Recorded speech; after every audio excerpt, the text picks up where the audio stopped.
다 같이 기도드리겠습니다. 주여, 이것이 만일 당신의 뜻이거든 당신의 뜻대로 이루어지게 하소서. 주여, 그렇게 되는 것이 당신을 영화롭게 한다면 당신의 이름으로 그렇게 되게 하소서. 주여, 만일 당신께서 그것을 좋게 여기신다면 그것이 나에게도 유익하게 해주시고 나로 하여금 당신에게 영광스럽게 그것을 사용할 수 있도록 해 주소서. 참된 소망이시고 우리의 삶의 주관자가 되시는 하나님 아버지, 풍성한 추수의 계절, 추수 감사 주일 예배로 주님께 예배드릴 수 있는 은혜와 이 자리에 우리가 있게 하심을 감사드립니다. 이 시간 드려지는 예배가 오직 하나님이 기뻐하시는 거룩한 예배가 되게 하시고 오직 하나님만 영광 받으시기를 소망하오니 우리 예배를 받아 주시옵소서. 사랑의 하나님, 교회로는 한 해의 마지막을 드리는 이 귀한 예배를 통해 저희들이 주님 앞에 죄인임을 고백합니다.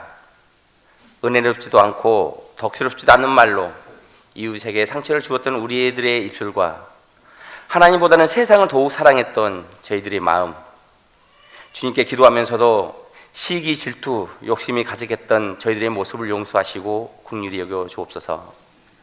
사랑의 하나님, 감사하며 이렇게 살아오게 하심도 감사합니다. 슬픔과 아픔을 보내면서도 이겨낼 수 있는 믿음을 주신 것도, 아주 작은 것에도 주님의 은혜를 알게 하심도 감사합니다. 이 시간 추수감사절 예배를 아멘으로 하답할 수 있는 믿음을 허락해 주심도 감사드립니다. 예수 그리스도를 기다리는 저희들이 하나님의 은혜에 항상 감사하게 하시고 이 기쁨이 우리 삶 속에서도 기도와 찬양으로 표현하기를 소망합니다.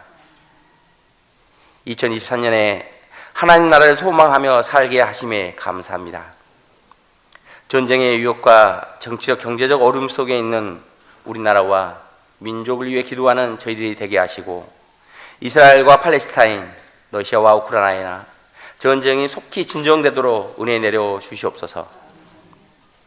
이 나라가 정치도 안정되고 경제도 회복되고 소상공인, 자영업자와 취업이 안 되는 청년들을 눈동자처럼 보호하여 주시옵소서. 2024년에 이웃과의 관계에서 화평케 하는 자녀되게 하심에 감사합니다. 감사 절기에 가정마다 감사의 저녁이 넘쳐나게 하시고 2024년이 시작될 때 올려드렸던 기도의 제목이 빠짐없이 응답되어지는 역사가 일어나게 하여 주시옵소서. 성도님들의 고난의 시기가 지나가게 하시며 자녀들의 진로를 열어주시고 직장과 사업장이 더욱 잘되게 하시어 감사의 고백이 흘러넘칠 수 있도록 축복하여 주시옵소서. 또한 수학력 시험에 응시했던 학생들과 부모님들 노력의 결실이 아름답게 열매 맺을 수 있도록 축복하여 주시옵소서. 추수감사로 드려지는 오늘 예배의 시종을 하나님께 주관하여 주시고 하나님의 말씀을 선포하는 담임 목사님의 입술을 성령께서 주장하 주셔서 성경 말씀 속에 담긴 진리를 선포하게 하시고 저희로 하여금 한 주간의 삶을 주님의 은혜로 살아가게 하시옵소서. 목사님과 사모님들의 건강을 주님께서 지켜주시고 보이지 않는 곳에서 봉사하는 성도님들을 기억해 주시며 기도로 정성껏 준비한 성가대 찬양을 주님께서 홀로 받으시고 성가 대원들을 축복하여 주시옵소서. 주님 오심을 기쁨으로 간절히 기다리며 이 모든 말씀 예수님의 이름으로 기도드립니다. 아멘.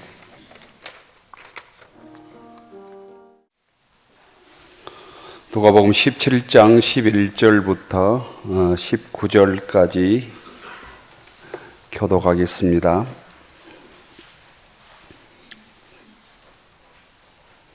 누가복음 17장 11절부터 19절까지 교독합니다.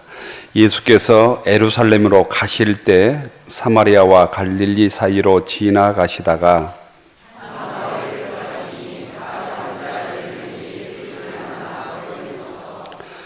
소리를 높여 이르되 예수 선생님이여 우리를 불쌍히 여기소서 하거늘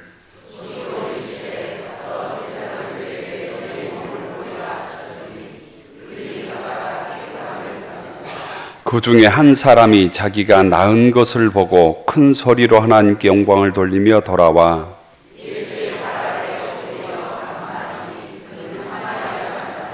예수께서 대답하여 이르시되 10사람이 다 깨끗함을 받지 아니하였느냐? 그 9은 어디 있느냐?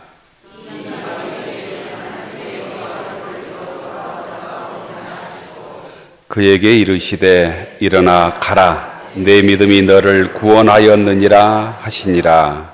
아멘. 찬양해 주신 성가대 감사합니다. 11월 19일 2023년 우리 교회가 함께 지키는 추수 감사주일입니다. 주의 전에 나오신 모든 교우들을 주님의 이름으로 축복합니다. 함께 인사하시죠. 반갑습니다. 잘 나오셨습니다.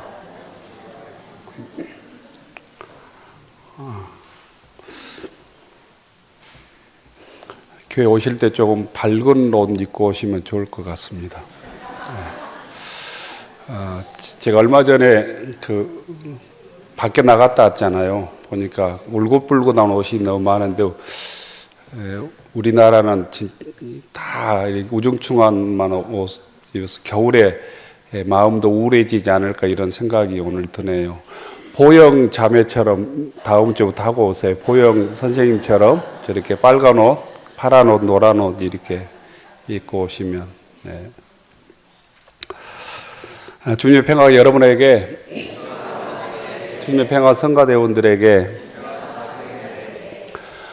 강하고 담대하라, 내가 너와 함께하리라. 강하고 담대하라, 내가 너와 함께하리라. 가운이 어두운 색이잖아요. 검정색이잖아요. 예전을 집례하니까 이게 참 무거운 옷을 입었는데 좀 추울수록, 어두울수록, 우울할수록 우리가 좀 밝은 옷을 입고 좀 화려하게 치장도 하면 좋겠다 이런 생각을 해봅니다. 2023년 추수감사주일입니다. 감사주일은 하나님께서 한 해 주신 은혜를 생각하고 그 은혜에 하나님께 감사드리는 날이죠. 우리가 11월 셋째 주일에 추수감사주일을 한국교회가 많이 지키는데 그 전통은 미국의 청교도 신앙의 전통을 이어받은 것입니다. 추수감사주일을 꼭 11월 셋째 주일에 지킬 필요가 없는 거죠. 필요에 따라서 10월 달에 지킬 수도 있고 추석 때 지킬 수도 있고 그러지만 한국교회 전통은 많은 부분이 이 추수감사절은 신대륙을 찾아 신앙의 자유를 찾아 나섰던 청교도들의 신앙을 이어받아서 우리가 추수감사절을 지키고 있습니다. 영국의 청교도들은 1620년에 신앙의 자유를 찾아서 목숨을 걸고 아메리카 신대륙으로 건너갔습니다. 청교도들이 탔던 배가 메이플라워라는 배인데 그 배가 180톤이었습니다. 180톤. 146명이 항해했습니다. 80톤으로 146명이 타기에는 굉장히 적은 배랍니다. 그런데 그 메이플라워에서 매일 쓴 일지를 보면 매일매일 그들이 그 풍랑 속에서도 감사하고 있음을 보게 됩니다. 그들이 쓴 일지가 있어요. 매일매일. 오늘은 무슨 일이 있었다. 오늘은 누가 아팠다. 오늘은 일기는 어쨌다. 근데 어려움 속에서도 매일매일 감사의 기록들을 쓰고 있다라는 거예요. 117일간 항해를 합니다. 117일 동안 감사의 기록들이 있는 것이죠. 117일간의 험난한 항해 끝에 미국 동부 플리머스 해변에 도착한 날이 1620년 12월 26일입니다. 그들은 극심한 추위와 식량 부족으로 굶주렸지만 항해 도착해서 바위와 나무들을 붙들고 눈물을 흘리며 감사했다고 기록하고 있습니다. 117일간의 기나긴 항해, 굶주림, 또 질병의 위협, 동료들의 죽음 가운데서도 그 어려움들을 감사의 신앙으로 극복했던 것이죠. 청교도들은 146명이 미국에 도착했지만 그 다음 이듬해까지 44명이 목숨을 잃습니다. 그 원인들이 보면 영양실조, 전염병이 대부분입니다. 먹지 못해서 그 땅에서 불어오는 전염병 때문에 대부분 죽었습니다. 세봄에 씨앗을 뿌렸지만 결실이 형편없었습니다. 그것도 원주민 인디언들이 어려운 처지에 있던 청교조들에게 그 토종 씨앗을 줍니다. 추장 사모세트 도움으로 옥수수, 감자, 호박 등의 곡식을 추수할 수 있었습니다. 청교도는 이 작은 열매를 그 다음에 가을에 거두고 하나님께 감사드리며 인디언들을 초대해서 함께 잔치를 벌립니다. 감자, 옥수수, 호박으로 만든 팬케이크를 굽고 인디언들이 준 칠면조 고기를 요리에 함께 먹으며 아메리카 신대륙에서 첫 추수감사절을 지킵니다. 이것이 곧 계기가 되어서 11월 셋째 주일 우리가 지키는 추수감사절의 전통이 된 것이죠. 신대륙에 도착한 후 3년이 지난 후에 매사추세츠주의 주지사 윌리엄 브래드퍼드는 감사절을 제정해서 모든 신앙인들이 추수감사절을 지킬 것을 공포합니다. 이런 기록이 있습니다. 나는 모든 순례자에게 공포합니다. 1623년 11월 29일 목요일 오전 9시부터 12시까지 모든 청교도들은 어른과 아이들이 함께 모여 목사님의 말씀을 듣고 이 모든 축복을 주신 전능하신 하나님께 감사예배 드릴 것을 선포합니다. 이렇게 선포합니다. 이게 추수감사절이 제정된 계기입니다. 나중에 1789년 미국의 초대 대통령 워싱턴이 11월 26일을 추수감사절로 선포합니다. 이런 신학의 전통이 우리가 지키는 추수감사절에 있다고 하는 사실을 교우들께서 아셨으면 좋겠습니다. 구약 성경에는 세 가지의 화목제가 나옵니다. 화목제를 히브리어로 제바흐라고 부릅니다. 제바흐. 이 화목 제사에는 세 가지 곧 의미가 있습니다. 세 가지. 첫째는 감사의 의미가 있습니다. 감사 제사의 의미가 있다는 것입니다. 이 감사 제사는 이미 주신 것에 대한 감사입니다. 두 번째, 이 제바흐라고 불리는 화목제 두 번째 내용은 서원제입니다. 서원제. 앞으로 주실 것을 믿고 미리 하나님께 드리는 감사입니다. 세 번째는 낙헌제라고, 낙헌제. 곧 기쁜 마음으로 자원해서 드리는 감사입니다. 이 낙헌제는 조건을 뛰어넘는 감사입니다. 2023년 추수감사절에 무림교회 모든 교우들이 한 해 동안 지켜주신 하나님께 감사드리는 교우들이 되기를 원합니다. 또한 미래 주실 것을 믿고 서원제를 드리는 구약의 이스라엘 백성들처럼 감사드릴 수 있기를 원합니다. 자원하는 마음으로 하나님께 감사드리는 이 낙헌제, 모든 조건을 뛰어넘는 감사를 하나님께 드리는 믿음의 교우들이 되기를 축원합니다. 우리가 함께 읽은 누가복음 17장은 한센병 환자, 나병 환자 10명 예수님께 고침을 받았다는 얘기입니다. 지금도 마찬가지겠지만 그 당시에 나병 환자라고 하는 것은 곧 하나님의 저주를 받았다는 상징으로 일컬어지는 병입니다. 고칠 수 없는 병입니다. 일반 건강한 사람들과 함께 살 수도 없는 병입니다. 쫓겨나서 거지처럼 집 밖에서, 성 밖에서 목숨을 연명하며 살아야 되는 병이라는 거예요. 그들이 예수님께 간청해서 모두 곧 깨끗함을 받습니다. 하지만 한 사람만 돌아와서 예수님께 감사했다는 말씀입니다. 주님께서는 돌아온 한 사람에게 이렇게 묻습니다. 10사람이 다 깨끗함을 받지 아니하였느냐? 그 9은 어디 있느냐? 17절의 말씀입니다.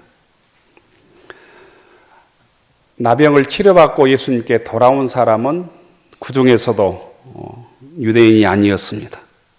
이방인으로 멸시를 받았던 사마리아 사람이었습니다. 예수님께 돌아와서 감사를 드린 한 사람, 이방인 사마리아인에게 예수님께서는 이렇게 선포합니다. 내 믿음이 너를 구원하였느니라. 함께 해볼까요? 내 믿음이 너를 구원하였느니라. 내 믿음이 너를 구원하였느니라. 이게 무슨 의미겠습니까?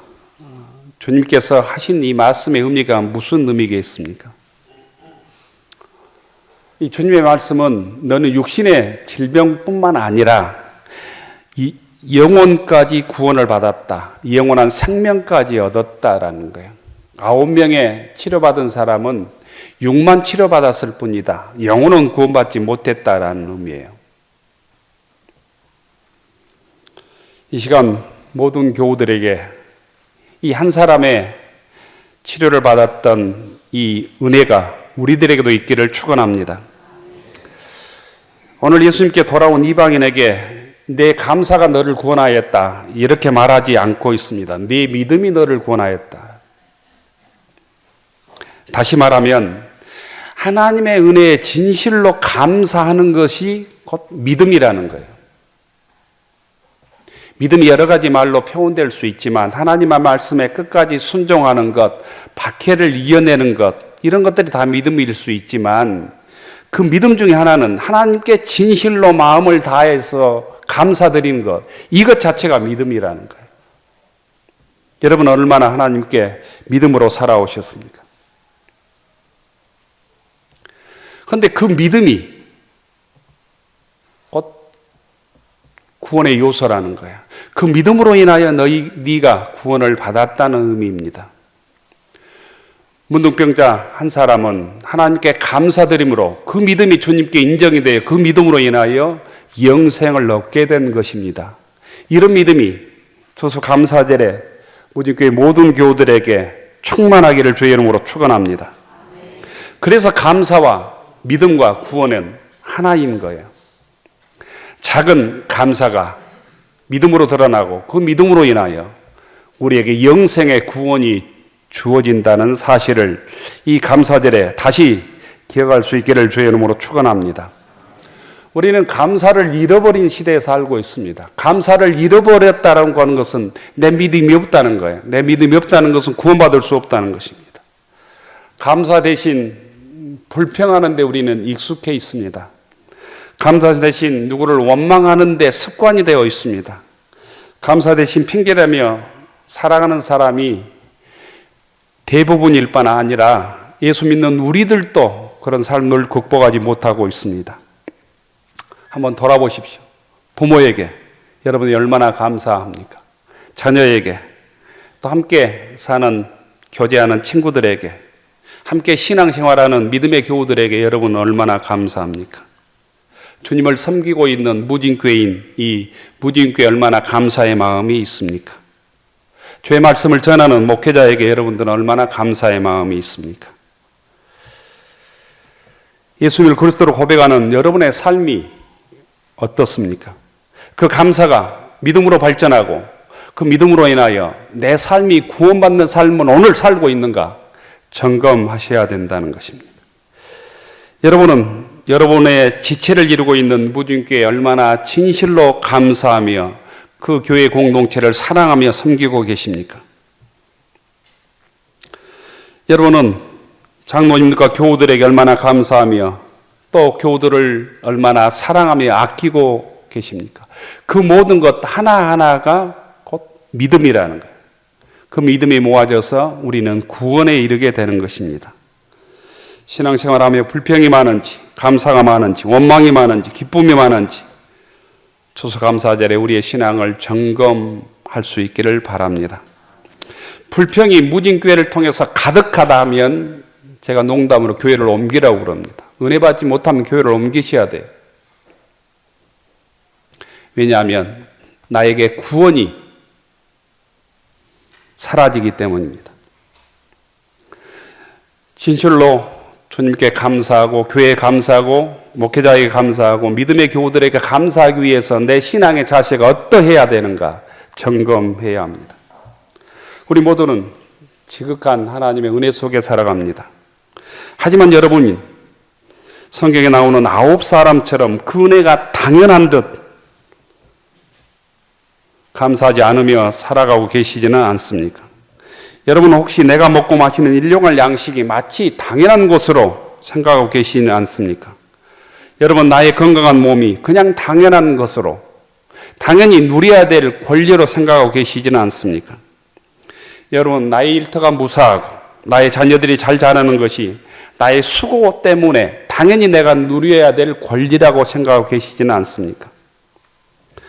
교우 여러분, 추수감사절을 우리가 이렇게 지키는 것은 주님께 감사하지 못했던 9사람의 문둥병 환자들의 삶에서 돌이켜 주님께 감사드렸던 한 사람의 나병 환자의 생각, 삶으로 바꾸는 시간입니다.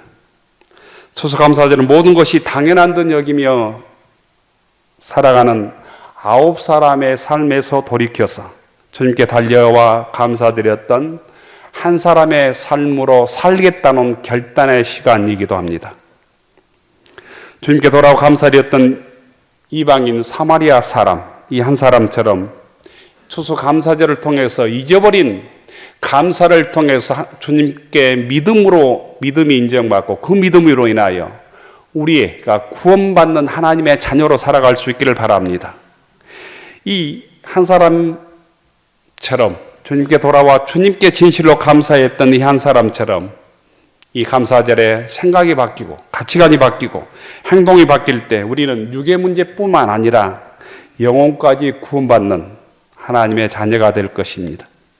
주님께서 우리들에게 거듭거듭 하루를 마감하는 시간에 어떤 계절의 변화 시간에 한 해를 마감하는 시간에 그 9은 어디 있느냐 묻고 있습니다. 그 9이 내가 아닌지 돌아봐야 합니다. 여러분은 주님의 은혜로 고침을 받고 그냥 제 길로 간 9사람입니까? 아니면 돌아와 하나님께 진실로 감사함으로 구원의 축복까지 받은 하나님의 자녀입니까? 오늘 주님께서는 저희들에게 주님께 돌아와 진실로 감사함으로 구원받은 한 사람의 성도가 되기를 원하십니다. 그 한 사람을 주님께서는 오늘도 찾고 계신지도 모르겠습니다. 그 한 사람으로 인하여 하나님의 영광이 드러났던 것처럼 저희들 한 사람 한 사람으로 인하여 하나님의 은혜에 감사하고 그 감사로 인하여 우리의 믿음이 진실로 주님께 인정받고 구원받은 하나님의 복까지 누리는 무진교회 교우들이 되기를 축원합니다. 기도하십시다.